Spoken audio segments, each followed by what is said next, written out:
इसलिए नहीं ज्ञात कर पाएंगे क्योंकि इलेक्ट्रॉन जो तरंग का मोशन रखता है ना, तो वो किसी एक समतल में नहीं रखता है, किसी एक प्लेन में नहीं रखता है। यानी इलेक्ट्रॉन जो चलता है ना, तो वो स्फीयर में चलता है, सर्किल में नहीं चलता है। बताओ, सर्किल में चलना और स्फीयर में चलना में अंतर हुआ कि नहीं? सर्किल चला, किसी एक समतल में चला, लेकिन वो तो स्फीयर में चल रहा है, वो तो 3D रीजन में चल रहा है ना, कहीं भी जा सकता है। तो आपको तो कल भी अपने हाथ से इशारा किए कि यहाँ भी जा सकता है, यहाँ भी है, यहाँ भी है, यहाँ भी है, यहाँ भी है, यहाँ भी है, कहीं भी जा सकता है। बोलो, यानी इलेक्ट्रॉन जब कहीं भी जा सकता है और हमेशा चलते रहेगा, इलेक्ट्रॉन अस्थिर नहीं रहने वाला है, क्योंकि उसका मास सबसे कम है। मास कम है तो वेव कैरेक्टर सबसे ज्यादा है। बोलो, तो मास कम है, वेव कैरेक्टर ज्यादा है, और वो अस्थिर रहने वाला नहीं है, ऑलवेज डीलोकेलाइजेशन करने वाला है। तो क्या इसकी संभावना आप तुरंत ज्ञात कर लेंगे? क्यों नहीं कर पाएंगे तुरंत? क्योंकि वो जब तक मैं आप यहाँ ज्ञात कर रहे हैं, तब तक मैं वो इधर आ गया, यहाँ आइए तो इधर आ गया, इधर आया यहाँ आया, मतलब ऑलवेज पोजीशन चेंज कर रहा है। बोलिए, समझ पाए? तो जो हाइजेनबर्ग जो बुद्धिमानी किए, क्या किए सुनिए, it is impossible to determine, मतलब असंभव है ज्ञात करना। क्या? बोथ पोजीशन एंड मोमेंटम, एक साथ दोनों को ज्ञात नहीं कर पाइएगा, पोजीशन एंड मोमेंटम। तो पोजीशन मतलब दूरी, और मोमेंटम का अर्थ हुआ वेलोसिटी, क्योंकि मोमेंटम किसके पास होता है? जिसके पास वेलोसिटी है उसी के पास तो मोमेंटम है, और जिसके पास वेलोसिटी नहीं है उसके पास मोमेंटम नहीं है। यानी मोमेंटम का सेंस किससे है? वेलोसिटी। तो आप पोजीशन ज्ञात नहीं कर पाइएगा, वेलोसिटी नहीं ज्ञात कर पाइएगा, आपने किसका? कब? एक साथ और एग्जैक्ट, एक साथ और एग्जैक्ट, एक साथ और एग्जैक्ट नहीं ज्ञात कर सकते। बोलिए, क्लियर हुए? अब इसको मैथमेटिक्स में वो क्या बोले समझना, मैथमेटिक्स में वो क्या बोलते हैं, इसी बात को, डेल्टा एक्स गुना delta P is greater than और इक्वल टू h बाय 4 पाई। ये प्रूव करके लाए, देखते चलना। ओके, क्या लिखा हुआ है सर? डेल्टा एक्स गुना डेल्टा पी। लैंग्वेज समझ, गणित में एक बात पढ़ता है लोग इक्वलिटी, और एक बात पढ़ता है इनइक्वालिटी। इक्वालिटी बोलेगा x इज इक्वल टू 3, तो क्या हुआ? Equality, x is greater than 3। Inequality, क्या लैंग्वेज समझ में आया? क्या ये इक्वालिटी रहा? 3 से बड़ा क्या हो सकता है? बहुत कुछ। और 3 के बराबर क्या हो सकता है? एक वैल्यू 1, तो वैल्यू 1 वैल्यू आए तो क्या होता है? इक्वालिटी। और आगे इनइक्वालिटी वाला कुछ भी हो सकता है। क्या लैंग्वेज समझ पा रहे हैं? अब जरा सा गौर करिएगा, या मतलब समझिएगा, हम चाहते हैं सब चीज समझो, काहे लिख दिया ऐसा।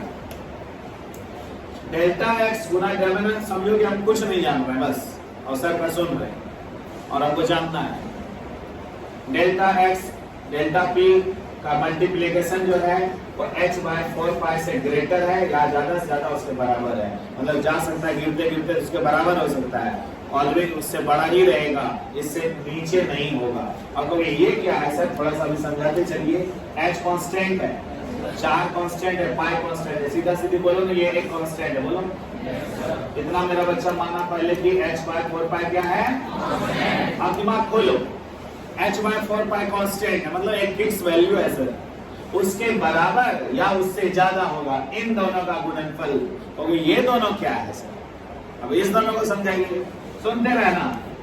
ये है अनसर्टेनिटी इन पोजीशन। पूरा आज मन लगेगा क्लास में, आज का क्लास बढ़िया है, ठीक है? बोलो क्या लिखे हैं? इसको लिखे हैं अनसर्टेनिटी इन मोमेंटम। मन लगाए रहना।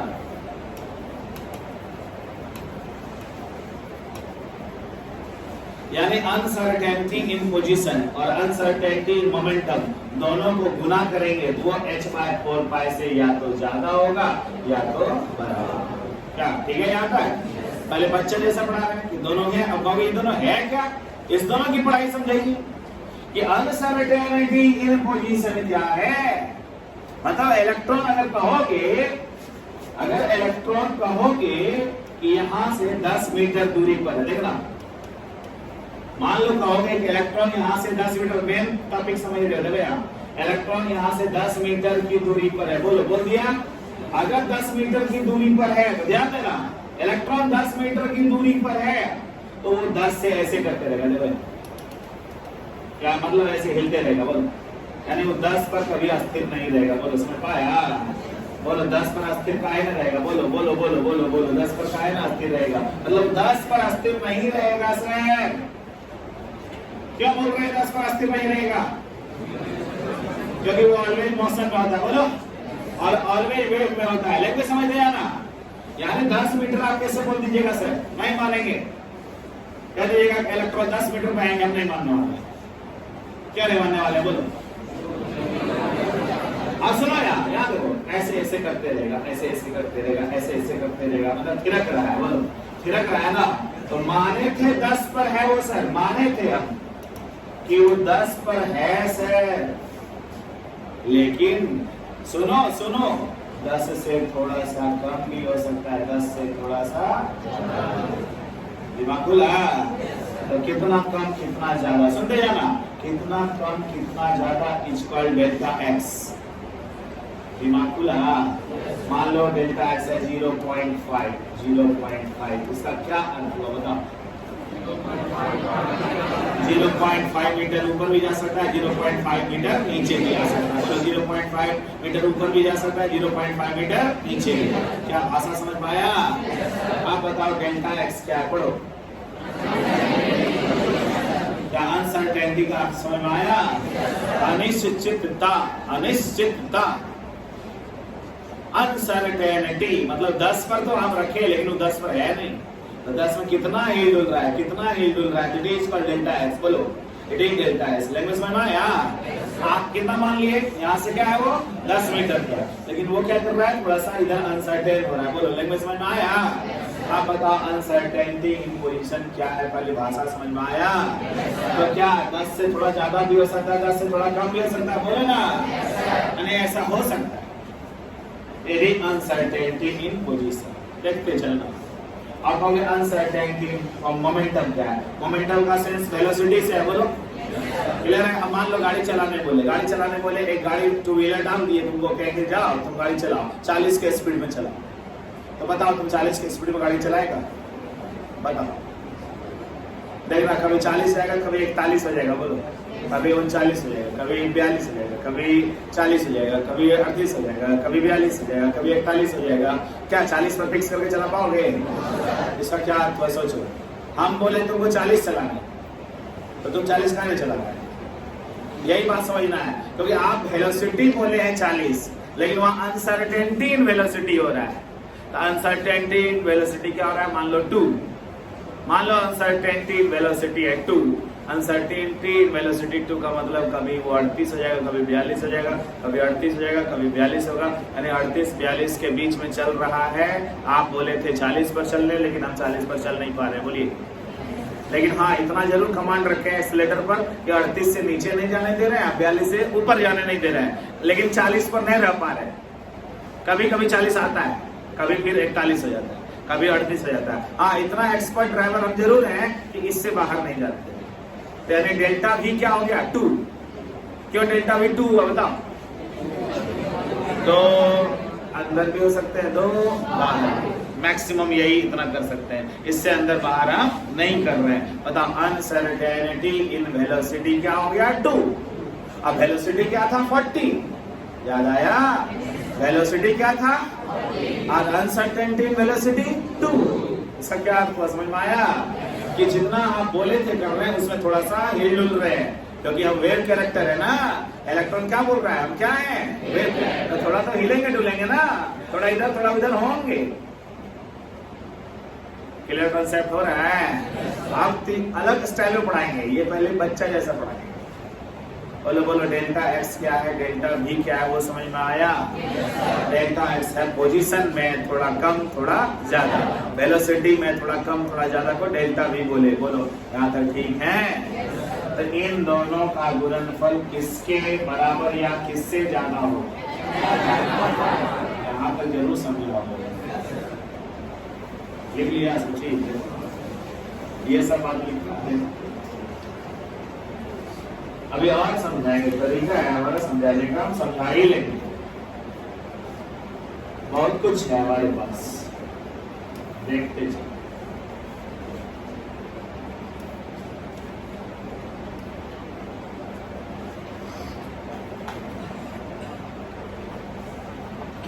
सोचो यहाँ क्या हो रहा है, कितना इंपॉर्टेंट बात हो रहा है। कभी कभी इसको जो रियल लाइफ में साइंस सीखना चाहता है ना, वो साइंस देख पा रहा है।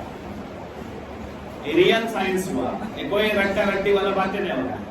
इलेक्ट्रॉन तरंग है, बोलो तो जहां रखिएगा वो स्थिर नहीं रहे, थोड़ा सा हिलेगा डुलेगा कि नहीं, तो दैट थोड़ा सा हिलना डुलना is called delta X delta B, है ना। तो वो तो हिलेगा डुलेगा, नहीं हिलेगा डुलेगा तो बादल कैसे बनाएगा, छाया कैसे बनेगा। तो छाया जो बना वही तो इलेक्ट्रॉन है। और समझाइए सर, इसको क्लियर करिए। लिखा सच्ची लिखा, यहाँ तक तुम कितना बात समझा। पहले इस भाषा को समझा, पहले इस भाषा को। ये भाषा क्या बोला बताओ। दो चीज, ये दो चीज, कौन दो चीज, ये दो चीज को एक साथ आप ज्ञात नहीं कर सकते। तो बोलो delta x into delta p, h by 4 से ज्यादा या बराबर। अब कहेगा सर अगर कोई चीज कांस्टेंट होता है सर यहाँ अगर कोई चीज कांस्टेंट है, मान लीजिए कांस्टेंट है सर, तो अगर मान लीजिए 60 गुना 1 बराबर 60 होता है सर, तुरंत समझ जाएगा। तो 30 गुना 2 बराबर भी तो 60 होता है सर, देखना अच्छा टॉपिक। तो 20 गुना 3 भी तो 60 होता है सर, मजा आएगा टॉपिक। 15 गुना 4 भी तो 60 होता है सर, 12 गुना 5 भी तो 60 होता है सर, 10 गुना 6 भी तो 60 होता है सर। लैंग्वेज समझना, तो आगे बढ़े। 6 गुना 10 भी तो 60 होता है सर, तुरंत टॉपिक समझ में आ जाएगा। अपने पास कुछ ऐसा तरीका है जिससे मेरा बच्चा को हम कुछ भी सिखा सकते। बोल मेरा बच्चा दिमाग खुल रहा होगा थोड़ा। दो चीज का गुणनफल जब कांस्टेंट होता है तो एक का टर्म वैल्यू बड़ा होता है, तो एक बड़ा है तो दूसरा, एक छोटा हो रहा है तो दूसरा, एक बहुत छोटा होते जा रहा है तो दूसरा। मजा आ रहा है टॉपिक। दो का गुणनफल अगर कांस्टेंट है तो एक छोटा है तो एक क्या है, बड़ा। एकदम सिंपल है। कोई कहेगा नहीं सर इसको हम 1/10 बोलेंगे सर, तो इसको बोलना होगा 600। बोलो मेरे स्टूडेंट खुला। हम चाहते हैं इस तरह पढ़ाई करो, 1/10 मतलब दिमाग खुला, 0.1 याद आया। कोई कहेगा नहीं सर इसको 1/100 मानेंगे, तो उसको 6000 मानो। मजा आएगा टॉपिक में। देखो आज तो मजा लाएंगे एक टॉपिक। तो 1/100 0.00। क्या दिमाग खुल रहा है? अब तो सीख जाएगा तुम पक्का। बोल मेरे स्टूडेंट क्या बोले समझा सर का पढ़ाई।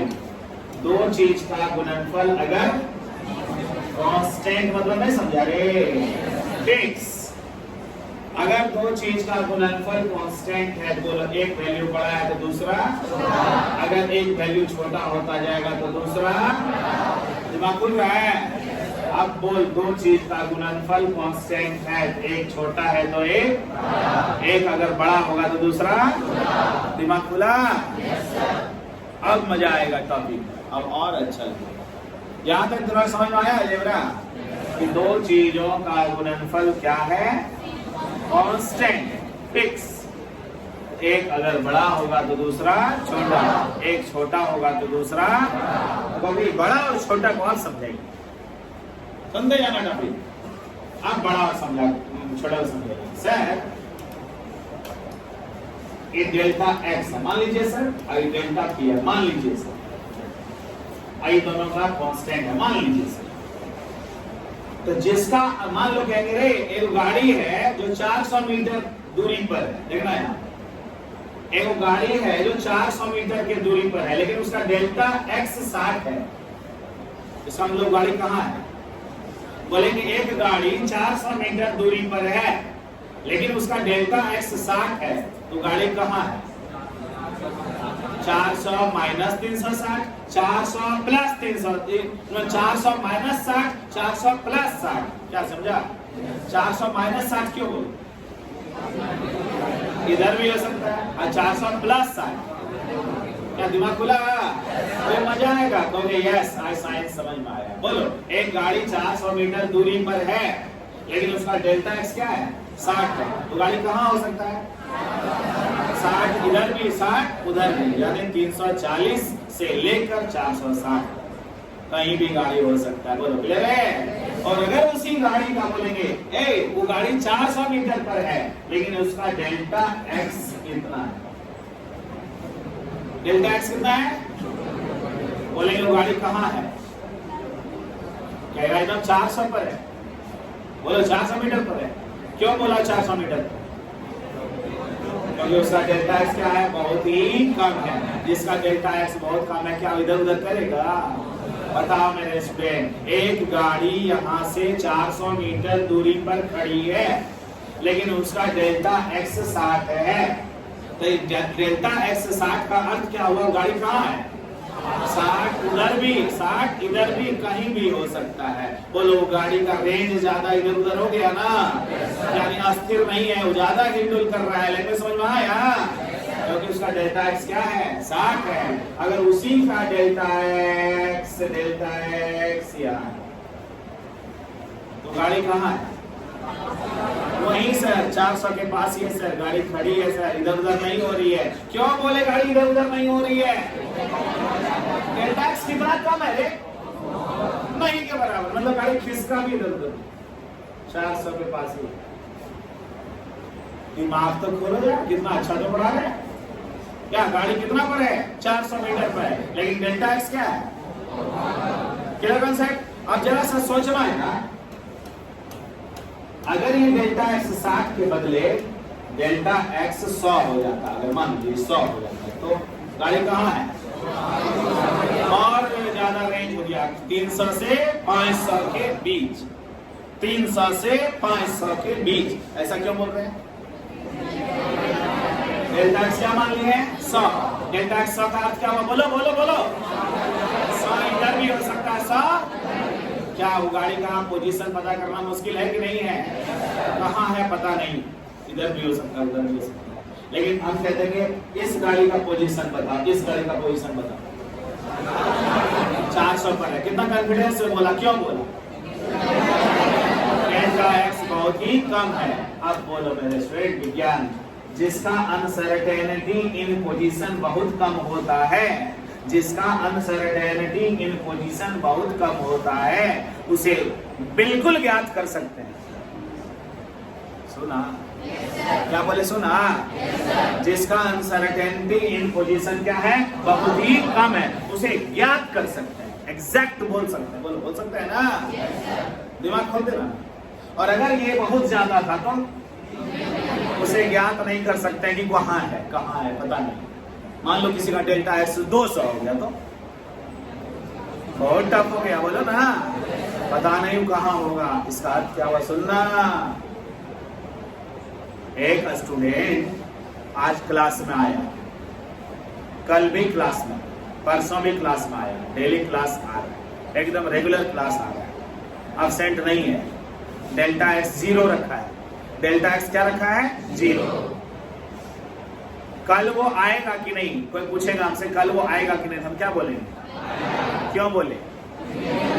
डेल्टा एक्स बहुत कम है, तो डेल्टा एक्स बहुत कम का मतलब उसे ज्ञात कर सकते। भले उसके घर में इमरजेंसी पड़ जाए, कल वो नहीं आए, भले ऐसा हो सकता है, लेकिन हमको कोई पूछेगा कि कल वो आएगा कि नहीं, क्यों बोलेंगे आएगा? डेल्टा एक्स बहुत कम रखा है। बोलो समझ में आया?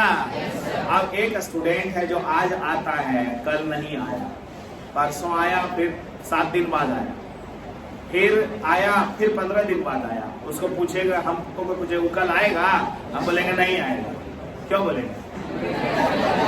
डेल्टा एक्स बहुत ज्यादा है। अब समझ में आया? जिसका अनसर्टेनिटी बहुत कम है उसे ज्ञात कर सकते हैं, जिसका अनसर्टेनिटी ज्यादा है उसे ज्ञात नहीं।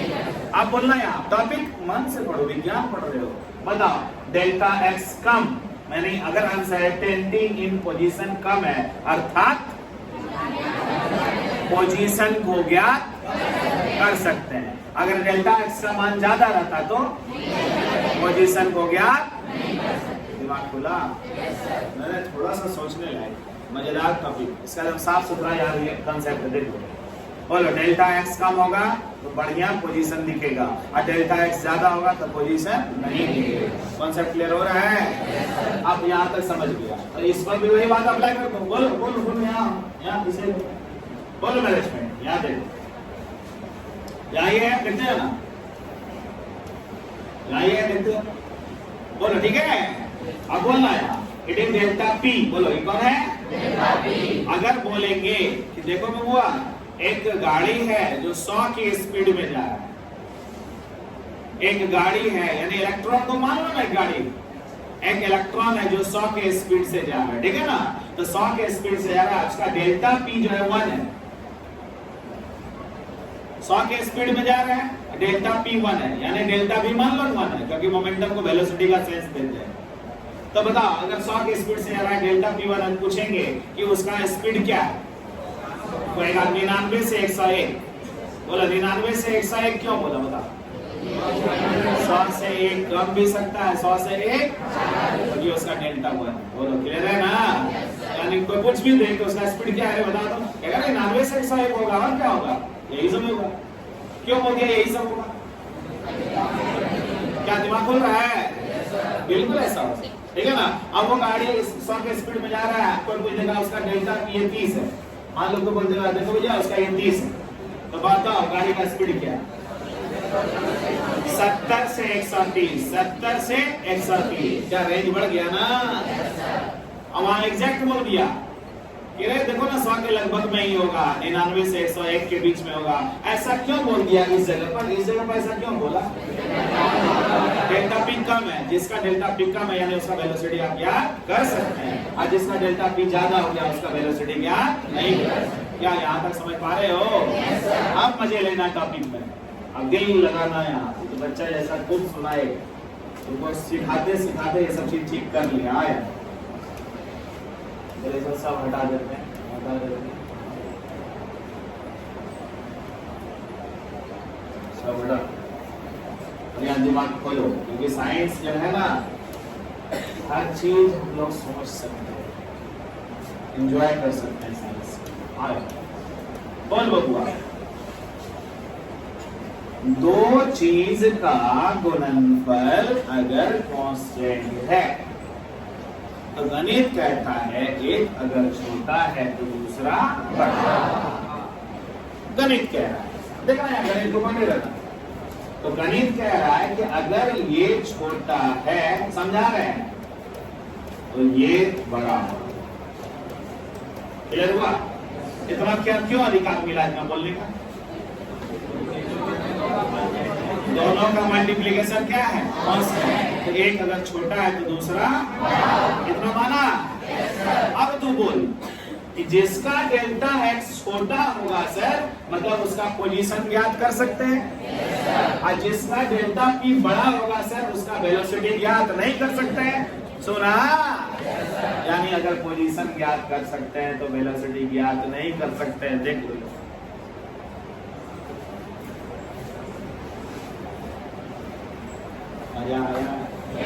हमारे पढ़ाने का तरीका है, थोड़ा सा तुम भी सोचो। बोल अगर ये छोटा है तो ये बड़ा हुआ कि नहीं हुआ? आज छोटा का अर्थ अभी समझाए थे, जिसका डेल्टा कम है उसको ज्ञात कर सकते हैं, तो जब जिसका ये कम है, देख लो कम है, इसका मतलब इसको ज्ञात कर सकते हैं। बोलो समझ पाया? इसका मान क्या है? बड़ा है, यानी वेलोसिटी ज्ञात नहीं कर सकते, यानी इसका रेंज बहुत ज्यादा हो गया। बोलो जिसका रेंज बहुत ज्यादा होने लगा उसे ज्ञात करना मुश्किल है, और जिसका रेंज छोटा था उसे ज्ञात करना आसान है। बोलो समझ पाया? अब बता तू मेरे स्टूडेंट, यहाँ पोजीशन ज्ञात करना क्यों आसान पड़ा, मोमेंटम ज्ञात करना क्यों मुश्किल हो?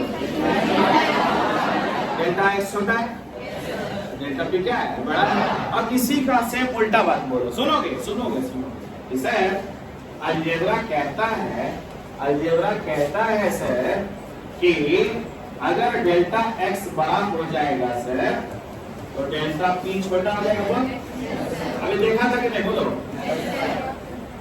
देखिए, यानी ये अगर बड़ा हो जाएगा तो ये क्या हो जाएगा? माना कि नहीं माना? लीजिए ये बड़ा बोलिए ये बड़ा हो गया, मैंने इसका मान डेल्टा एक्स का मान ज्यादा आ गया, यानी अब पोजीशन ज्ञात नहीं कर सकते। दिमाग खुला? जब पोजीशन ज्ञात नहीं कर सकते, देखो वहां डेल्टा पी का मान क्या आया, छोटा आया ना, यानी अब वेलोसिटी को ज्ञात कर सकते हैं। मतलब इसे ज्ञात नहीं कर पाओगे तो इसे ज्ञात कर लोगे, इसे ज्ञात नहीं कर पाओगे तो इसे ज्ञात कर लोगे, लेकिन दोनों को एक साथ ज्ञात नहीं कर पाओगे, यही हाइजेनबर्ग बोला था। याद आया? कि दोनों को एक साथ एग्जैक्टली ज्ञात नहीं कर पाओगे। क्या कॉन्सेप्ट आ रहा है कि नहीं आ रहा है? यानी दोनों को एक साथ नहीं ज्ञात कर पाओगे। इंग्लिश पढ़ो ना, पढ़ो।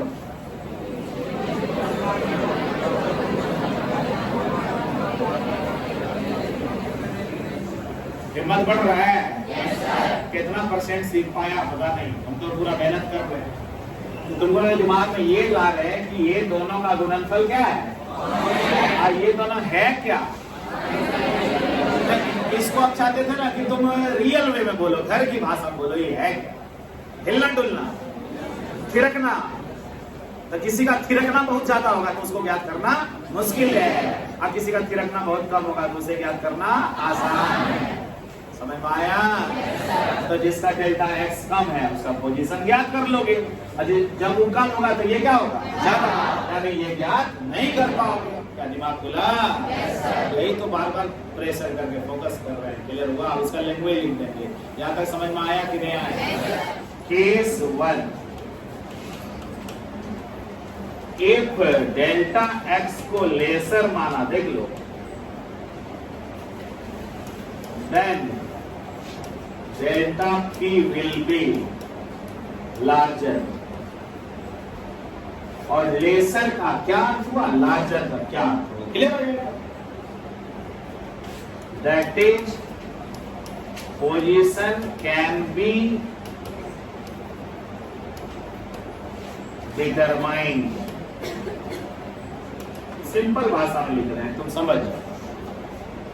Delta P will be larger, that is momentum can't be determined।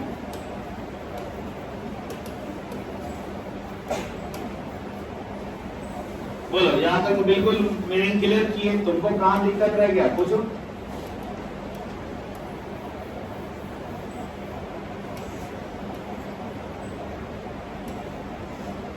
देखो तो केस वन कितना सिंपल दिए हैं, समझ पाया कि नहीं? क्या लिखो, देखो पढ़ो।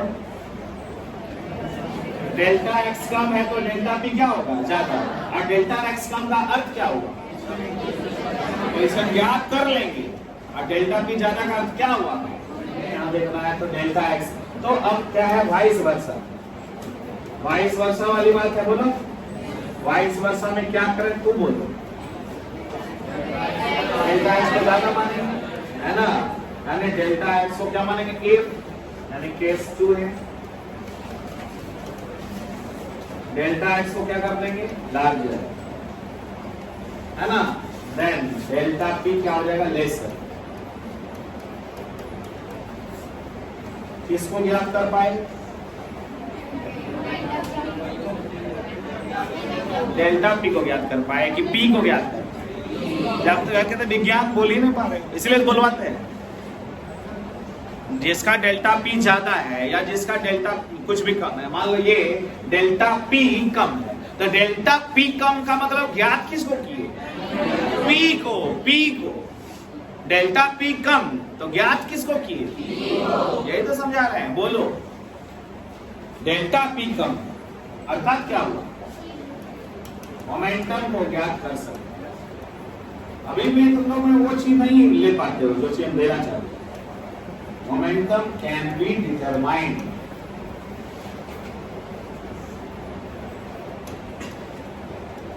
बोलो, मोमेंटम को डिटरमाइन कर सकते हैं कब, हम बार बार फोकस कर रहे हैं क्योंकि तुम लोग कभी भी बच्चा ही मानते हैं, तभी इतना फोकस करते हैं। भैया जिसका स्पीड है 400, सुनो, जिसका स्पीड है 400 और डेल्टा भी है 0.1, तो 400 स्पीड है भी, डेल्टा भी क्या है 0.1। लेकिन समझ पाया, भी है 400 और डेल्टा भी क्या है v क्या है, डेल्टा v क्या है, इतना थोड़ा सा क्लियर करो। v क्या है, वेलोसिटी, और डेल्टा v क्या है, uncertainty in velocity, change in velocity. बोलो समझ पा रहे हो? तो डेल्टा v तो थोड़ा सा ही रहेगा सर, अब v तो ज्यादा रहेगा सर, लेकिन v के सामने अगर डेल्टा v ज्यादा आने लगा सर तो v को ज्ञात नहीं कर पाइएगा। क्यों? v 400 है, v 400 है और डेल्टा v 60 हो गया, अब तो आप ज्ञात नहीं कर पाइएगा। क्यों? 400 से 60 पीछे भी, 400 से 60 आगे भी, कहीं भी हो सकता है। क्लियर है? और डेल्टा v का मान है मात्र 0.1, हम ज्ञात कर लीजिएगा। क्यों? 400 के लगभग में ही। क्या समझ में आया? आप तो क्लियर करो कि डेल्टा p जब कम है तो p को ज्ञात, मोमेंटम मैंने p तो ज्ञात कर सकते। क्लियर हुआ ना? और उसी तरह से डेल्टा x अगर ज्यादा है तो किसको ज्ञात नहीं कर सकते? Position x, position can't be determined.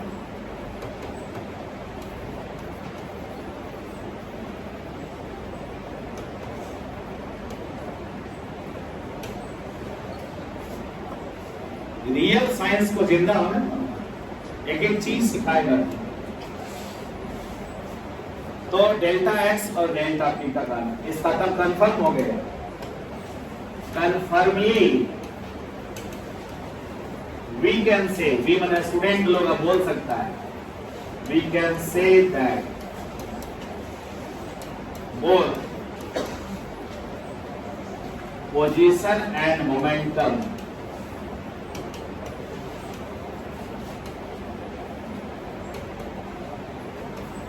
can't be determined accurately and simultaneously। पहले हाइजेनबर्ग बोला, अब स्टूडेंट लोग बोला, तुम लोग बोला, एकदम इतना देर सुनने के बाद ये क्लियर हो गया। ऐसा है, confirmly we can say that both position and momentum can't be determined accurately and simultaneously। ये विद्यार्थी तुम लोग का स्टेटमेंट हुआ ये। हाइजेनबर्ग तो जो बोलना था बोले, हमको समझाने में एक पीरियड पूरा लगा। तुम लोग फाइनल डिसीजन क्या दे दिए? माना इसको? दोनों के एक साथ हम नहीं कर सकते। अब एक बात बताओ, यहाँ का देख के बताओ, सब चीज हो गया, यहाँ पढ़ो क्या लिखा। यानी ये डेल्टा p है, बताओ। डेल्टा p को m गुना डेल्टा v लिख सकते हैं, मास गुना वेलोसिटी को मोमेंटम कहते हैं। बोलो तो डेल्टा p को m गुना डेल्टा v लिख सकते हैं। सुनोगे? we can also write delta x Guna m delta v is greater than equal to h by 4 pi। क्या लिखे सो समझो। डेल्टा p को m गुना डेल्टा v लिख सकते, बताओ बात समझा? तो ट्रक का मास बदला था कि ट्रक का स्पीड बदला था? तो ट्रक का मोमेंटम बदला था ना। तो ट्रक का मोमेंटम जब बदला था, दिमाग खोलो, ट्रक वाला जो उदाहरण दिए थे, तो ट्रक का उदाहरण जो दिए थे वहां समझा, ट्रक का मोमेंटम कब बदला? ट्रक का स्पीड बदला, इसलिए डेल्टा v बना है, डेल्टा m नहीं बना। बताओ डेल्टा m क्यों नहीं बना? मास वही है, वेलोसिटी बदला तो मोमेंटम बदला। यानी वेलोसिटी में जितना परिवर्तन आएगा मोमेंटम में उतना परिवर्तन आएगा। समझ पा रहे हो? मास में, ट्रक के मास में कोई अंतर नहीं है। यानी ये तब बोलो यार, delta x Guna delta v h by 4 pi m बोल सकते हैं।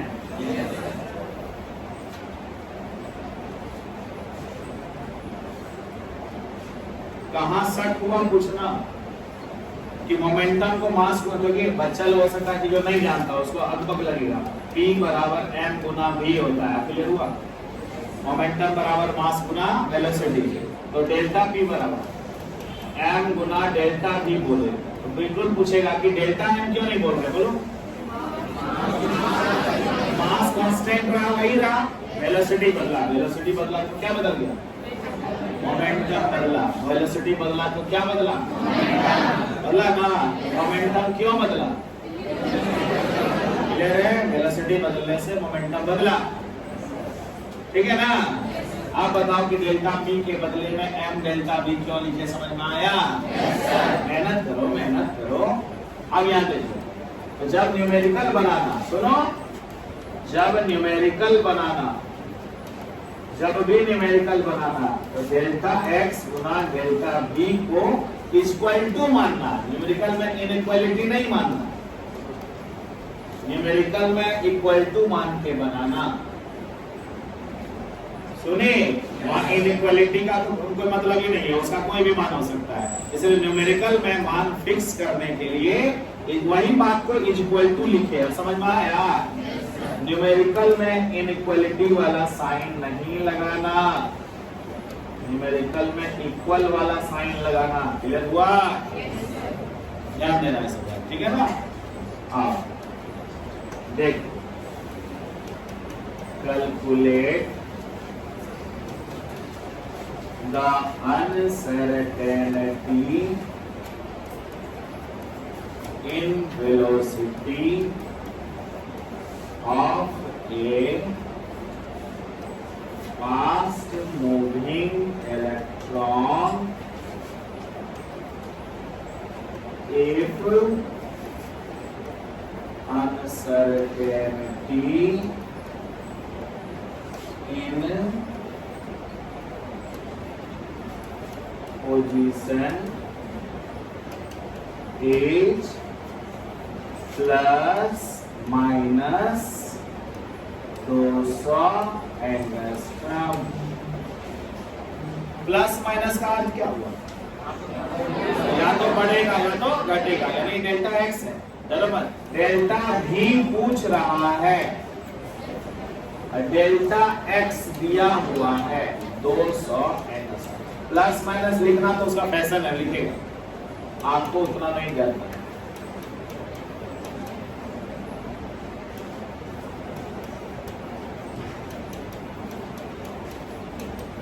यहाँ तक क्लियर है?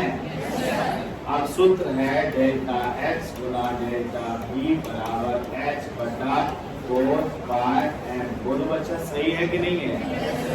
आगे हिम्मत देना हमको, बोलो। अब क्या पूछा, डेल्टा बी, बोलो बबुआ, डेल्टा बी बराबर, बोलते चलो, मेरे को देखते तुम बोलो,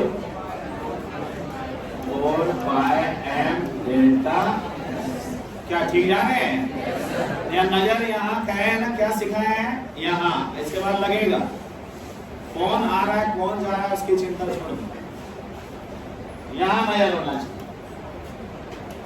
यहाँ देखो एच है 6.6 गुना 10 पर पावर माइनस 34 बटा, देखा 4 गुना 3.14 गुना मास ऑफ इलेक्ट्रॉन 9.1 गुना 10 पर पावर माइनस 31 गुना डेल्टा एक्स 2 गुना 10 पर पावर। देखा, ये तो चाहते हैं मेरे बच्चा का हिम्मत जगा हुआ है। बोलो मेरे स्टूडेंट, अब हमको यहाँ सॉल्व करना है, कोई बड़ा चीज नहीं है, वो सब देख के कभी डरना भी नहीं। देखो कितना सिंपल है, आया देखो, बोलो यहाँ बच्चा ऐसा बोला, 4 दूना 8 हो गया ना, और 3.8 है, ये 4 दूना क्या है 8, 91 में 8 से गुना करो 728, बोला ना, तो 3.14 गुना 72.8, रहने दो ना, रेस्ट करने दो ना, यहाँ इसको बोलो। क्लास 11 को पढ़ा रहे हैं, पता है, मर्यादा भी होता है, -31 और -8, -39 को ऊपर भेजो, 39 में 34 घटाओ, और आसान हो जाएगा, थोड़ा देर इंतजार। लग रहा है सही? चौको नहीं, आसान है, बहुत आसान। नहीं आसान है तो बनवाते ही नहीं, तरीका सिखा रहा है। 10 पर पावर 5 है, अब ये 314 है, ये 728 है। तुरंत पहले यहाँ से टाइम बचाते हैं, ठीक है। 314 गुना 728। देखो 2 2 8 5 9 2 6.6 बाय 2 2 8 5 9 2 2 2 8 5 9 2 3 अंक लगा दिए गुना 10 पर पावर 5 क्या दिख रहा है? अब तुम बताओ पहले यहाँ समझा, यही सब समझाना चाहिए। क्या है यहाँ 228.59 है, 5 9 को 6 मान लें, मान सकते हो ना, अधिकार है 6.6 बटा 228.6 गुना 10 पर पावर 5। बोलो दोनों का दशमलव काट दें। अब बोलो क्या हुआ 66 बटा 2286 गुना 10 पर पावर 5। अब बोलना, अब बोलते रहना, अलजेब्रा सीखो। ये 2286 है, मतलब 2286 है, तो उसको कम से कम 6000 करना होगा, यानी इसका 2 जीरो उसको दीजिए। 6600 बटा 2286 गुना 10 पर पावर 3। समझ में आ रहा है क्या कि अब 6600 में 2286 से भाग जाए, 6600 भागा 2286, ठीक है ना, 2.88, ठीक है, यानी 2.9 ले ले, यानी 2.9 गुना 10 पर पावर 3 क्या निकला? डेल्टा भी मीटर पर सेकंड। समझ में आया? मैं इसलिए करके दिखाया कि न्यूमेरिकल बनता है, न्यूमेरिकल बनाते समय में कोई बड़ा चीज नहीं सोचना चाहिए कि बहुत भारी चीज है। लिखे क्या थे क्वेश्चन, पहले वो पढ़ो तब लिखवा दो। क्या है?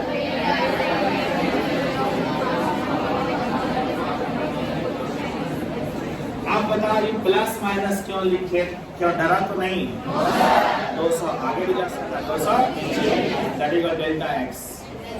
क्लियर है? तो डेल्टा एक्स हो गया, डेल्टा एक्स 200 हो गया, उसी को मान लिए, मीटर में चेंज कर लिए, फार्मूला रखे, फार्मूला मान रखे, करते रहते पहुंचना तो है ही,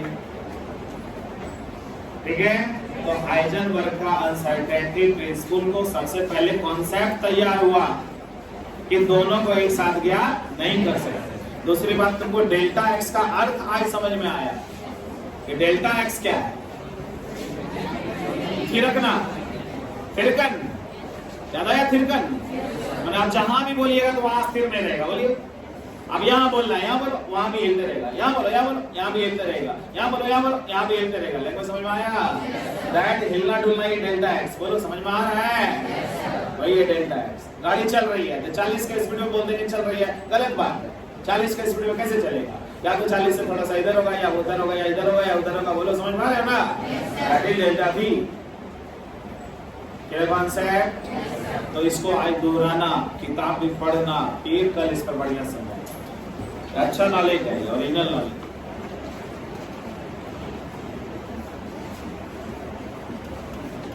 According to Heisenberg,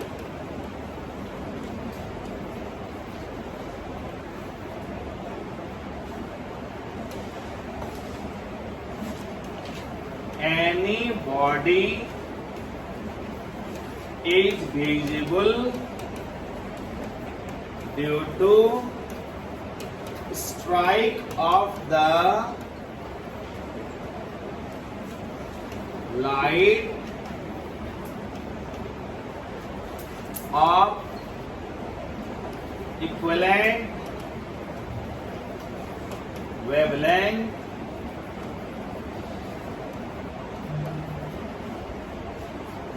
as the size of body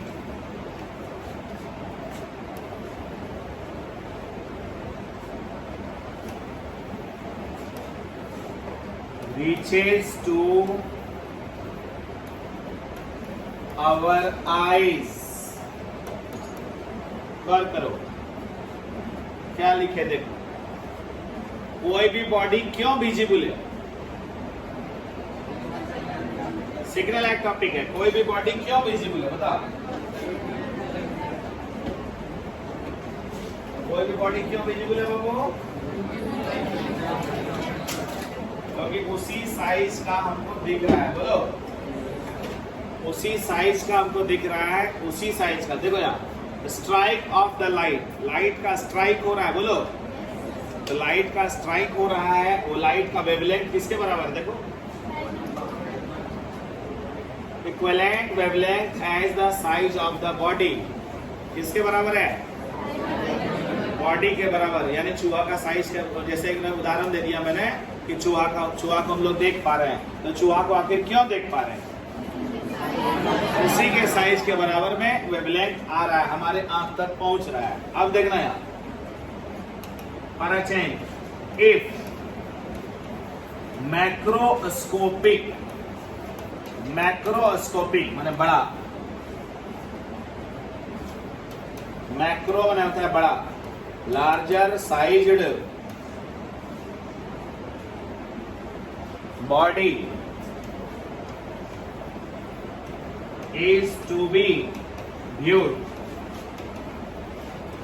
अगर बड़ा साइज का बॉडी देखना है तो लार्जर वेवलेंथ देना होगा, बताओ। Larger wavelength,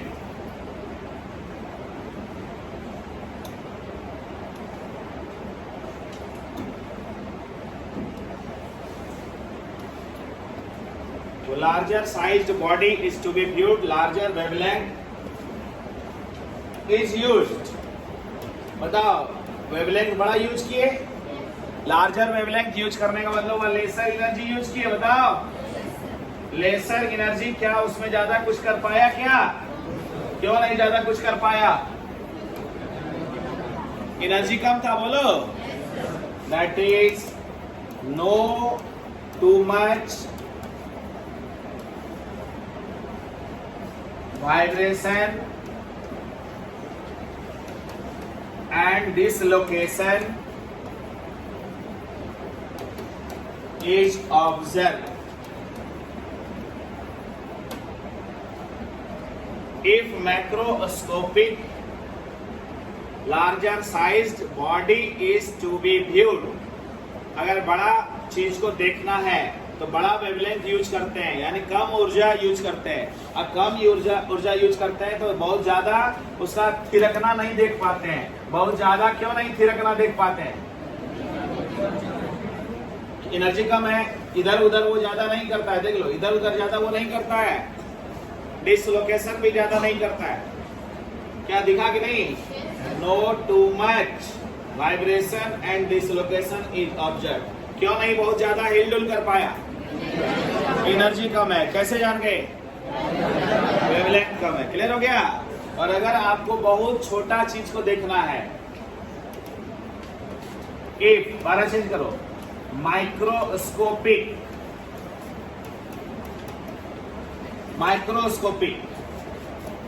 electron, proton, neutron,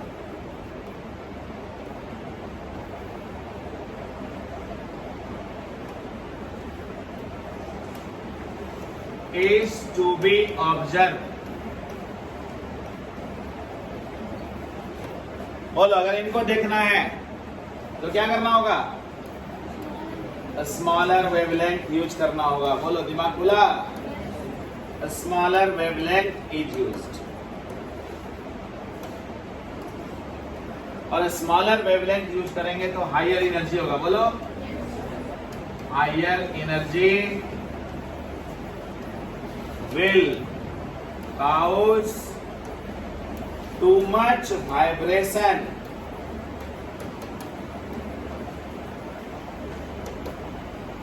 in electron, so too much dislocation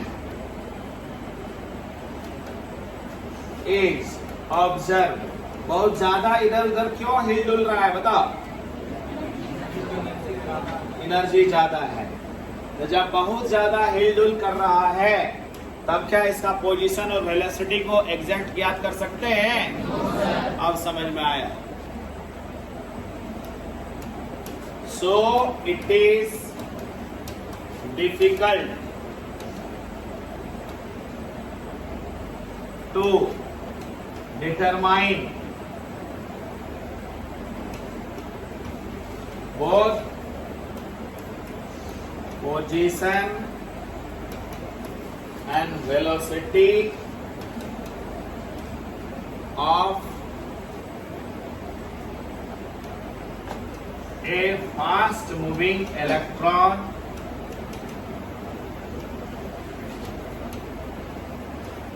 accurately and simultaneously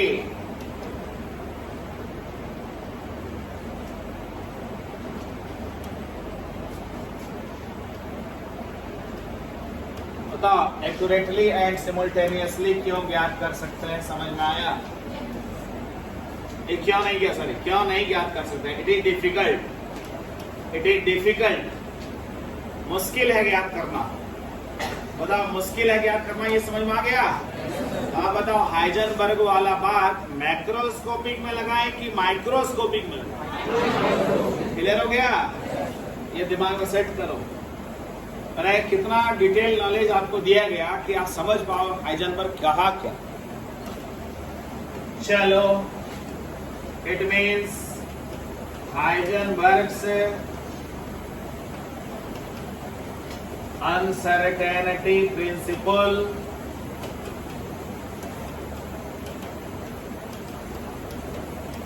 is significant for microscopic particles. ये फिक्स समरी मिला आपका ऑब्जेक्टिव कि हाइजेनबर्ग का अनसर्टेनिटी प्रिंसिपल किसके लिए चलेगा? माइक्रोस्कोपिक के लिए चलेगा। याद रखना होगा आपको ये बात। एक बात यहां आया, सुनना, ध्यान देना। न्यूमेरिकल में इक्वल टू मान लेंगे, ऐसा बोले हैं। अब सोचोगे, अभी बहुत देर तक सोचते रहे। कहेंगे कि देखो ये न्यूक्लियस है, यहां से ये मान लो 200 मीटर है। मैं पूछता हूं, जब ये 200 मीटर है, इट एक्स, बोलो एक्स, एक्स मतलब दूरी, तो डेल्टा एक्स क्या होगा? मान लो यहाँ ये 1 के लगभग, मान लो ऐसे, ऐसे का क्या अर्थ हुआ? समझा? ऐसे का क्या अर्थ हुआ बता? थोड़ा सा अंदर, थोड़ा सा बाहर, थोड़ा सा अंदर, थोड़ा सा बाहर। क्यों ऐसा बोल रहे हैं? थोड़ा अंदर थोड़ा बाहर, वो समझ में आ रहा है? क्योंकि इलेक्ट्रॉन क्या है? बोलो वेव है, बोलो ना।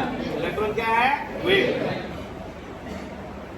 तो अगर ये 200 मीटर है तो ये जो है ना मुश्किल से डेल्टा एक्स है प्लस माइनस 1 मीटर। सोचो क्यों बोले प्लस माइनस 1 मीटर? सोच के देखो,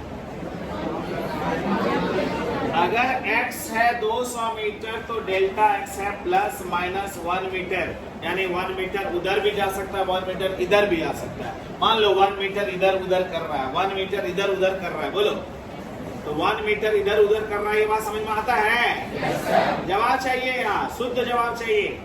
x कितना मीटर है? तो डेल्टा x कितना है? आप बताओ, क्या x के सामने डेल्टा x बहुत छोटा है कि नहीं है? yes, क्या डेल्टा x के सामने x बड़ा है कि नहीं है? yes, दिमाग खुला? yes, x के सामने डेल्टा x बहुत छोटा है, डेल्टा x के सामने x बहुत बड़ा है। तो बताओ x क्या है और डेल्टा x क्या है? x पोजीशन है, x क्या है? और डेल्टा x अनसर्टेनिटी इन पोजीशन। डेल्टा x क्या है? क्या भाषा समझ पाए? तो डेल्टा x क्या है? बोलो अनसर्टेनिटी इन पोजीशन। लैंग्वेज पर ध्यान। और x क्या है? तो बोलो x के सामने डेल्टा x बहुत छोटा है कि नहीं है? यानी अगर डेल्टा x जो भी है, x उसके सामने बहुत बड़ा है, ये माना? आप बताना, यहाँ गौर करना। हमारी गाड़ी जा रही है, मान लो गाड़ी का स्पीड है सपोज 80 किलोमीटर पर आवर, तो 80 किलोमीटर पर आवर इसका वेलोसिटी है। बोलना वेलोसिटी क्या है? बताओ। इट इज v, है ना? तो डेल्टा भी मान लो लिख देंगे हम प्लस माइनस 2। इसका क्या अर्थ हुआ? सोचो, कभी 80 से 82 हो जाता होगा, कभी 78 हो जाता होगा, बोलो ना। 82 प्लस 2 माइनस 2 78। मैं पूछता हूँ जाना है गाड़ी को किससे? तो कभी प्लस कभी माइनस हो रहा है ना? तो कभी 80 81 82 80 81 82, कभी 79 81 80 82 79 78 81 82, ऐसा कर रहा होगा ना? गाड़ी जा रही है 80 पर, लेकिन थोड़ा सा इधर उधर हिल डुल रहा है, बताओ तो भी कितना है? बताओ भी कितना है? और डेल्टा भी कितना है? बताओ भी के सामने डेल्टा भी छोटा है ना? डेल्टा भी के सामने भी बड़ा है ना?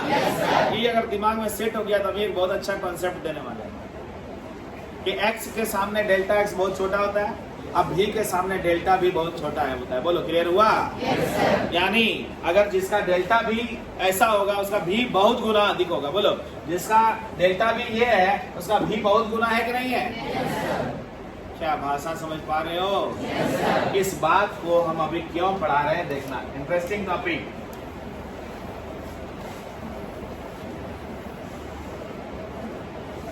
हम यहां पढ़ा रहे हैं कि हाइजेनबर्ग ने ही ये साबित करके दिखाया कि इलेक्ट्रॉन न्यूक्लियस के अंदर में नहीं हो सकता है। सुनो, हाइजेनबर्ग ने ये साबित किया कि इलेक्ट्रॉन जो है वो न्यूक्लियस से दूर ही रहेगा, न्यूक्लियस के अंदर में कभी नहीं जा सकता। सुनो सुनो सुनो, कितना इंपॉर्टेंट बात। बोलो न्यूक्लियस प्लस है ना, इलेक्ट्रॉन माइनस है ना, चिपक जाना चाहिए, नहीं चिपके। यानी इलेक्ट्रॉन न्यूक्लियस के अंदर में कभी नहीं हो सकता है, इसको हाइजेनबर्ग ने साबित किया। अभी हम साबित करेंगे, दिखाएंगे। Electron can't be inside the nucleus.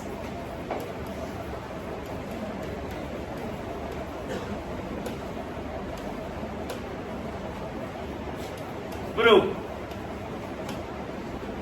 कितना बड़ा बात है देखो, इलेक्ट्रॉन न्यूक्लियस के अंदर में नहीं हो सकता है, इसको साबित करके दिखाइए। सुना बच्चा? अब देखो यहां ओके सर, ऐसा मान लेते हैं पहले कि इलेक्ट्रॉन न्यूक्लियस के अंदर में है। माने पहले, देखो सपोज इलेक्ट्रॉन न्यूक्लियस के अंदर में है। और सपोज जब मेरा गलत हो जाएगा तो इसका मतलब मेरा इलेक्ट्रॉन न्यूक्लियस में नहीं हो सकता है। समझ पा रहे हो ना? कितना दिमाग लगाए हाइजेनबर्ग। वो देखो हाइजेनबर्ग ने बोला मान लो, सपोज कर लो, electron is inside the nucleus, ऐसा मानो। अब जवाब देना है स्टूडेंट, जिसका अब इलेक्ट्रॉन को जबरदस्ती क्या मान लिया, देखो तो न्यूक्लियस के अंदर में मान लिए हैं। तो बता, न्यूक्लियस का रेडियस याद है? 10 का पावर -15 मीटर का रेंज, फर्मी मीटर, याद है कि नहीं है? यानी डेल्टा एक्स जो इलेक्ट्रॉन का होगा ना सर, डेल्टा एक्स जो इलेक्ट्रॉन का होगा ना सर, वो किस रेंज में होगा बताओ? 10 पर पावर -15 मीटर के रेंज में। कैसे माना बताओ? क्योंकि एटम का रेडियस जो भी है, तो न्यूक्लियस का रेडियस 10 पर पावर -15 के रेंज में होता है। रेंज लिखे, समझ में आ रहा है? इक्वल अप्रॉक्स, लगभग किस रेंज में डेल्टा एक्स होगा?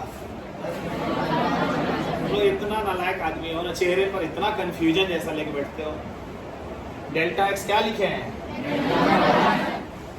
माने हैं कि इलेक्ट्रॉन कहां भेज दिए, ऐसा माने हैं जबरदस्ती, तो डेल्टा एक्स इसी रेंज में होगा।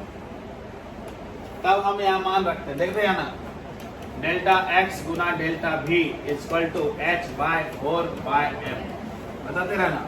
तो डेल्टा भी इक्वल टू, बोलो, h/4/m डेल्टा एक्स। सब तेरे सामने साबित करेंगे, देखना। तो 6.6 गुना 10 पर पावर -34 बटा 4 गुना 3.14 गुना 9.1 गुना 10 पर पावर -31 गुना डेल्टा एक्स किस रेंज में? माने अब प्यार करना टॉपिक से। अरे टॉपिक से प्यार करो ना, सब कलम चला के क्या कर रहा है बताने। देखो ना यहाँ क्या हो रहा है। बोलो ये -31 है, -15 है, -46, -46 ऊपर भेजो, 46 में 34 घटाओ, 12। बोलो 12 हुआ। अब यहाँ क्या है बोलते रहना, 6.6। यहाँ क्या क्या है बोलो, ये है, ये बोलो यही है ना। ये 36.4 हो गया और ये 3.14 हो गया। बोलते रहना अभी।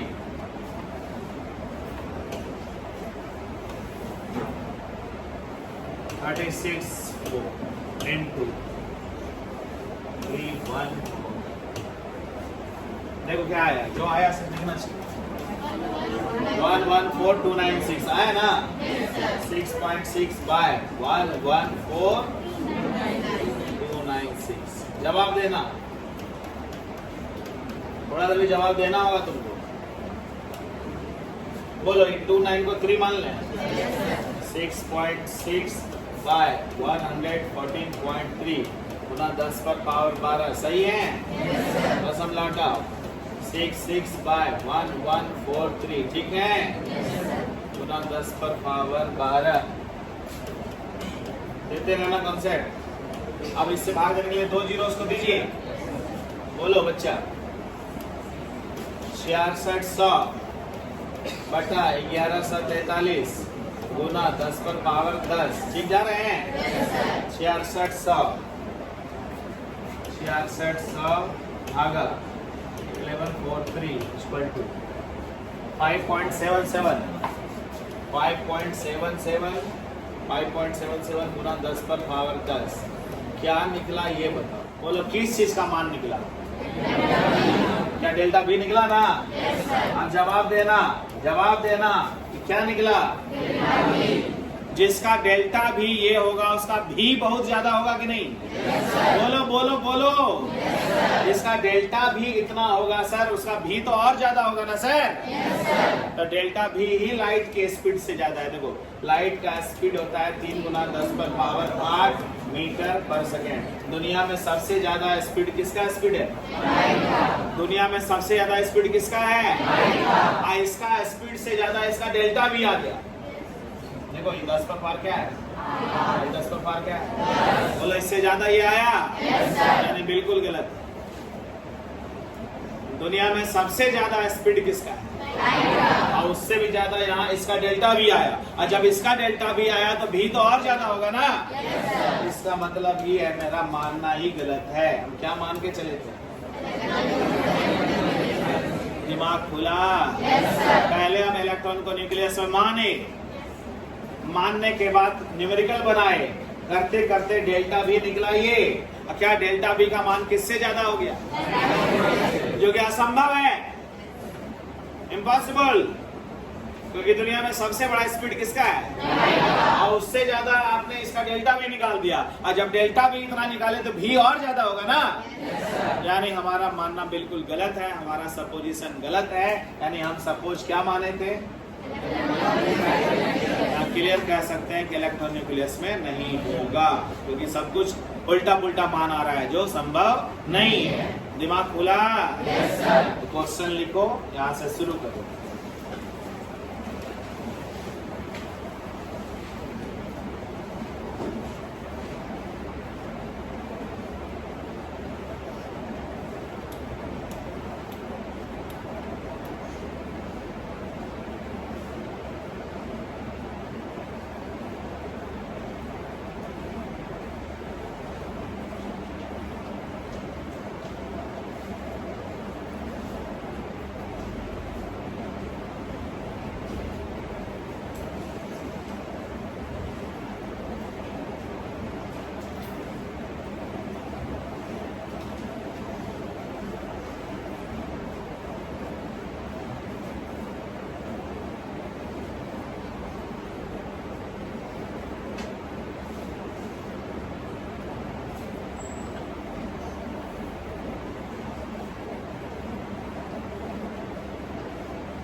यानी जो भी हम माने हैं उसके आधार पर हम चले हैं, सब कुछ एग्जैक्ट मान रखते गए।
लिखा, सब चीज लिखने के बाद देखो क्या हुआ यहाँ, देखो आप, this delta V is greater than C। C याद आया? लाइट का speed. It means V will be too much greater than C। देखो तो क्या लिखे, अगर डेल्टा भी C से बड़ा है तो V तो बहुत ज्यादा बड़ा होगा। 2 बार ग्रेटर का मतलब क्या होता है? बहुत ज्यादा। क्या लैंग्वेज समझ में आया ना?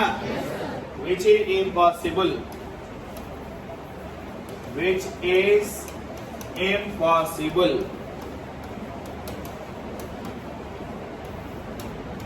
It means our supposition, हमारा मानना ही गलत है, हमारा मानना ही गलत है। जो चीज मान के हम लोग प्रूव किए, याद है ना? It means electron can't be